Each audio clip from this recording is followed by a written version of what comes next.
Skating alone can have huge benefits, from giving us the freedom to skate when and where we want, to allowing us the time to progress and learn new tricks. But as we all know, skating on our own isn't always our first choice. Hey, how's it going, man? Yeah, good. Yeah, I was just wondering if you wanted to you want to go hit Stylus today. We'll get there early, get the ball to ourselves. A whole week, huh? What's an ethical hacking convention? No, it sounds great. You're heat molding your M12s. No, I get it. I still don't think there's any way you're gonna get your barge feet in there. No, I mean, I'm not saying it's not worth a shot. I don't even know if that's a thing with plastic shells. Hey, is that Brandon Drummond? Yeah, what do you mean, how did I get your number? Man, it's Chris Chadwick, you know, keep rolling? Yeah, well, it's a long story, man. Listen, I was just wondering if you wanted to go skate today. I thought we were 3 o'clock in the morning. Hello? Hello? So I'm going on my own. So I think that's a scenario that we can all relate to. Well, maybe minus the fake calling up rollerbladers who live in other time zones for comedy effect on YouTube. But nonetheless, I think we've all been in that scenario. We really want to go out and skate, but there's just no one to roll with. And in this video, I want to get into the value that we can gain from still going out and skating alone. And we're going to dive into that in today's video. So my first reason to embrace skating alone is the freedom and flexibility that it provides. And although skating with friends is absolutely central to this sport, I think that most groups only kind of skate together once a week or so.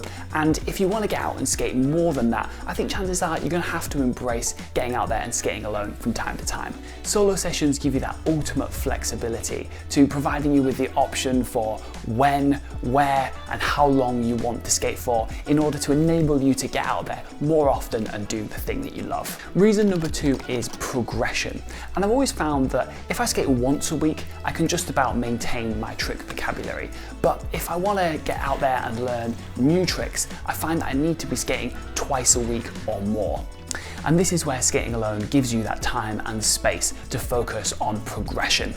Now, I'm not saying that you can't drill an alley-oop unity, for 90 minutes straight on your Sunday morning skate with the boys, but I think we'd all agree it's probably not the most sociable way to spend your skate, and particularly if you're not skating very often, you want to be out there and talking to people as well, and not just be that guy who's continuously hogging the obstacle and doing the same trick 100 times in a row. Get into a solo session on the other hand, and this is the perfect opportunity to get into the weeds and really get a new trick dialed. You can have continuous attempts at it without worrying about taking up the whole skate park from everyone else.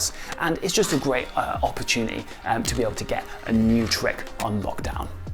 Reason number 3 is creating content. Now for me, I love making rollerblading videos for this platform on YouTube, but I think that when I'm out and I want to make a video, it's not the most sociable process sitting in the corner of a skate park talking to a camera, and to be honest, I dislike talking to a camera enough in public as it is without having an additional audience of all the friends that I skate with too. Being out there on my own in order to create content just allows me to focus on getting the shots I need without worrying about being the world's worst skate host.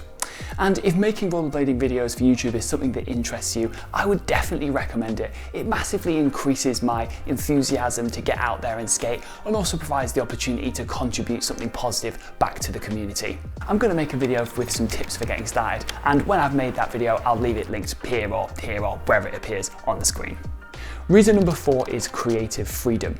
Now, I find that when I'm stuck into a kind of standard grind focus session with a group of people, I'm much less inclined to bust out, do something a little bit different, and see if there's any possible way that I can make a heel roll to Mizu look good.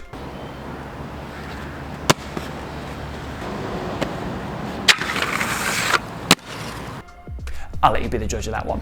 But nonetheless, I think that solo skating provides you with that opportunity to push your creative skating to the next level, and allows you to do things that you might not otherwise, because it gives you that time and that space to focus on learning new skills. Reason number 5 is mental clarity. Now, I love skating on my own. Don't love that. I love skating on my own because, fuck's sake.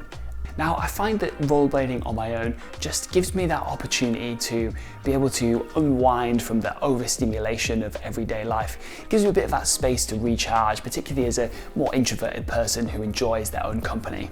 I like to get to the skate park early in the morning, sunrise if I can summon the motivation, which absolutely guarantees that you're going to have the place to yourself and just contributes to that kind of meditative state you get into when you're locked into a solo session.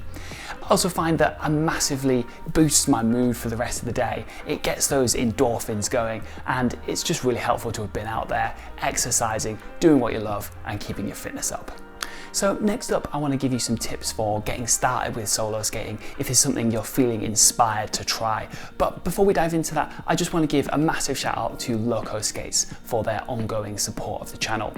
Now, I've been shopping at Loco Skates skate shop for over 20 years. They have everything that I need for aggressive, freestyle and wizard skating, and they're always on hand as a skate-your-own shop if I do need any advice before making a purchase.